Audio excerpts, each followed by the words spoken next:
एक ऐसा महानायक जो बॉलीवुड में 40 की उम्र में आया। एक ऐसा विलन जो पहले ही स्क्रीन टेस्ट पर फेल हो गया था। ऐसा अभिनेता जो 21 साल गवर्नमेंट जॉब करने के बाद बना खलनायकों के खलनायक अमरीश पुरी। रुक जाओ, रुक जाओ। बहुत बड़ी गलती हो गई।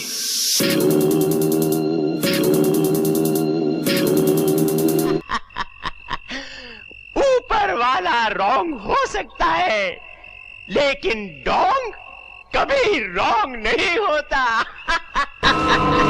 दमदार खलनायकों में मशहूर अमरीश पुरी बॉलीवुड में हीरो बनने का सपना लेकर आए थे, लेकिन उनके अपने भाई ने ही उन्हें रिजेक्ट कर दिया था। बॉलीवुड में जब भी खलनायक के किरदार का जिक्र होता है तो जहन में सबसे पहले महान अभिनेता अमरीश पुरी का नाम आता है। वह जब भी पर्दे पर विलेन बनकर आते थे तो वाकई लोग डर जाते थे। वह भारतीय सिनेमा के सबसे प्रतिभाशाली अभिनेताओं में से एक थे। हालांकि बॉलीवुड में वह हीरो बनने के सपने लेकर आए थे, लेकिन किस्मत को शायद कुछ और ही मंजूर था। दमदार विलेन का तमगा उन्हें कैसे हासिल हुआ, चलिए जानते हैं। मशहूर खलनायक अमरीश पुरी का जन्म 22 जून को 1932 को पंजाब राज्य के नवांशहर में हुआ था। अमरीश पुरी के पिता का नाम निहाल सिंह पुरी और मां का नाम वेद कौर था। अमरीश 5 भाई बहन थे। उनके 2 बड़े भाई चमन पुरी और मदन पुरी, जबकि एक बड़ी बहन चंद्रकांता थी। साथ ही उनका एक छोटा भाई हरीश सिंह पुरी था। अमरीश पुरी ने अपनी शुरुआती पढ़ाई पंजाब से की। उसके बाद वह शिमला चले गए। शिमला के BM कॉलेज के बाद उन्होंने अभिनय की दुनिया पर कदम रखा। मायानगरी मुंबई में रोज हजारों लोग लाखों सपने लेकर आते हैं। अमरीश पुरी भी हीरो बनने का सपना लेकर जाते हैं। अमरीश पुरी अपनी फोटो लेकर हर प्रोडक्शन हाउस गए, लेकिन सभी प्रोडक्शन हाउस ने उन्हें रिजेक्ट कर दिया और एक प्रोडक्शन हाउस वाले ने कहा कि आप हीरो नहीं बन सकते, आपकी शक्ल विलेन जैसी दिखती है, आप विलेन के रोल के लिए जरूर ट्राई कर सकते हैं। फिर अमरीश पुरी अपने दोनों भाइयों के पास मदद के लिए जाते हैं। बता दें कि मदन पुरी के खाते में 50 साल का फिल्मी करियर और 430 से भी ज्यादा फिल्मों का रिकॉर्ड है। उन्होंने 1946 में अहिंसा नाम की फिल्म से अपने करियर की शुरुआत की थी। अमरीश पुरी के भाई चमन पुरी को कम ही लोग जानते हैं, लेकिन क्या आपको पता है कि उन्होंने भी कई फिल्मों में काम किया। उनकी खास फिल्में हावड़ा ब्रिज, द ट्रेन और विक्टोरिया नंबर 203 है। इन फिल्मों में चमन पुरी ने अपने अभिनय से लोगों का दिल जीता था। इसके अलावा भी उन्होंने तमाम फिल्मों में काम किया है। दोनों भाइयों के द्वारा अमरीश पुरी को रिजेक्ट कर दिया जाता है और कहा जाता है कि अपने पैरों पर खड़े हो, तुम्हारा चेहरा हीरो की तरह नहीं है, किसी और लाइन में प्रयास करो। अमरीश पुरी ने 21 सालों तक कर्मचारी बीमा निगम में बतौर क्लर्क काम किया था। रोजी रोटी कमाने के साथ साथ अमरीश पुरी ने अपने एक्टर बनने के सपने को भी जिंदा रखा। वो नौकरी के साथ साथ थिएटर भी करते थे, जहां से उन्होंने एक्टिंग की बारीकियां सीखी। इसके बाद अमरीश पुरी ने थिएटर से अपने करियर की शुरुआत की थी। साल 1967 में उनकी पहली मराठी फिल्म शिंततू कोर्ट चालू आहे आई थी। इस फिल्म में उन्होंने एक अंधे व्यक्ति का रोल प्ले किया था। वहीं बॉलीवुड में उन्होंने 1971 में रेशमा और शेरा से डेब्यू किया था। अमरीश पुरी की फिल्मी करियर शुरुआत साल 1971 की प्रेम पुजारी से हुई। अमरीश पुरी को हिंदी सिनेमा में स्थापित होने में थोड़ा वक्त जरूर लगा, लेकिन फिर कामयाबी उनके कदम चूमती गई। 1980 के दशक में उन्होंने बतौर खलनायक कई बड़ी फिल्मों में अपनी छाप छोड़ी। 1987 में शेखर कपूर की फिल्म मिस्टर इंडिया में मोगेम्बो का रोल अदा किया।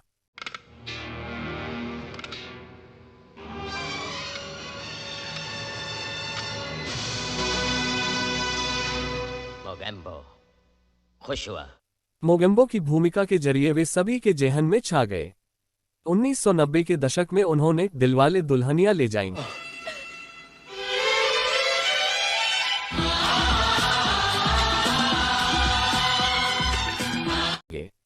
घायल और विरासत में अपनी सकारात्मक भूमिका के जरिए सभी का दिल जीता। अमरीश पुरी ने हिंदी के अलावा कन्नड़, पंजाबी, मलयालम, तेलुगु और तमिल फिल्मों तथा हॉलीवुड फिल्म में भी काम किया। उन्होंने अपने पूरे करियर में 400 से ज्यादा फिल्मों में अभिनय किया। अमरीश पुरी के अभिनय से सजी कुछ मशहूर फिल्मों में निशांत, गांधी, कुली, नगीना, राम लखन में खतरनाक भूमिका निभाई। त्रिदेव मूवी से दर्शकों का रुझान बढ़ने लगा अमरीश पुरी की तरफ। फूल और कांटे सबसे ज्यादा डोनेशन मैंने दी है, मैंने 10 लाख। मिस्टर ब्रिजलाल तिवारी, ये चेकबुक मैं तुम्हारे मुंह पर भी मार सकता था, लेकिन कीचड़ में पत्थर मारना मुझे अच्छा नहीं लगता। कौन है आप? नागेश्वर, नागेश्वर तो बहुत है। कौन नागेश्वर? तुम्हारे बाप कितने हैं? जबान संभाल कर बात। में नागेश्वर की भूमिका निभाई जो काबिले तारीफ थी। उदाहरण, विश्वात्मा में अहम भूमिका निभाई है। दामिनी मूवी में एक वकील की भूमिका निभाई थी। करण अर्जुन मूवी में। क्या हुआ? गांव में कोई नहीं है ठाकुर साहब। क्या गांव में कोई भी नहीं? जी हाँ, पूरा गांव खाली है। कहाँ मर गए सब गांव वाले? ठाकुर दुर्जन सिंह के क्रोध की ज्वाला देखकर मौत से पहले मर गए क्या? मेरे दुश्मनों को सर छुपाने के लिए जगह देने वालों, मैं तुम्हारी चिताओं को जलने के लिए जगह नहीं दूंगा। तुम सबकी लाशें आवारा कुत्तों की तरह गांव के चौराहों पर सड़ती रहेगी। कहाँ मर गए सब के सब? हरामजादों, उल्लू के बच्चों। ठाकुर दुर्जन सिंह का रोल अदा किया था, जिसके बाद अमरीश पुरी को फिल्म इंडस्ट्री में एक अलग क्रेज बन गया। कोयला मूवी में। अरे छमिया, धोखेबाजी कहो या चालबाजी, बाजी तो हम मार गया हूं। आज तो हम अपने अरमान का एक एक दिया जलाऊंगा।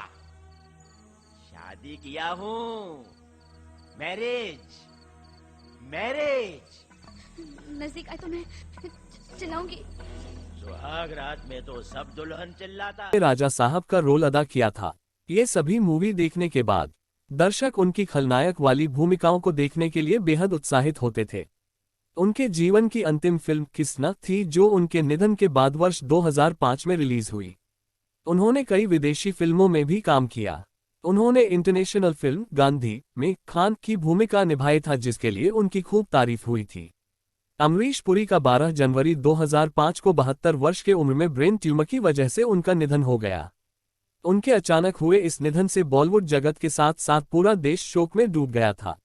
आज अमरीश पुरी इस दुनिया में नहीं है, लेकिन उनकी यादें आज भी फिल्मों के माध्यम से हमारे दिल में बसी हैं। मोगेम्बो खुश हुआ। ऊपर वाला रॉन्ग हो सकता है, लेकिन डोंग कभी रॉन्ग नहीं होता। एक दिन, सिर्फ एक दिन के लिए सीएम बन के देखो, आटे दाल का भाव पता चल जाएगा। प्रेमी है, पागल है, दीवाना है। जा सिमरन, जा जी ले अपनी जिंदगी। जा बेटा, जा।